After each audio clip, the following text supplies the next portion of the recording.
करी, मांग हमने करी है भी तुम हमारी पीढ़ियों से जो जमीन काश्त कर रहे हैं किसान, उनको आप छीन नहीं सकते।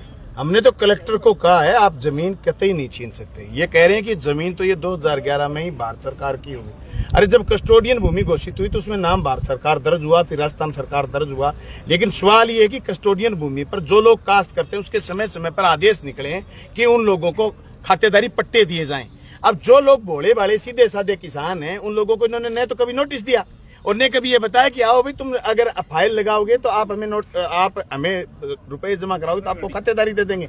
अब चूंकि पुलिस गई और बोर्ड लगा करके आए तब लोगों को समझ में आया कि तुम्हारी तो जमीन चली जाएगी। तभी हजारों किसान आए। हमने तो कलेक्टर को स्पष्ट कहा कि आपको सद्बुद्धि आए, आप इसको गड़साना बढ़ाने की कोशिश मत करो।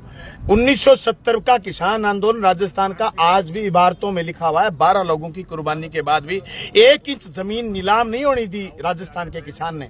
और आपको पता हो IGNP के क्षेत्र में उस गरीब को जमीन मिली जिस गरीब ने कभी आंवड़े का मुरब्बा नहीं देखा था, उसको 1-1 मुरब्बा जमीन आवंटन हुई थी। ये तो किसान ऑलरेडी काबिज है। इन किसानों को सरकार जमीन दे और रियायती दरों पर दे, क्योंकि 75 साल से ये काश्त कर रहे हैं। इन्होंने इस जमीन की हिफाजत की है, इस जमीन को उर्वरक बनाया है, इस जमीन में इन्होंने खून पसीना सींचा है।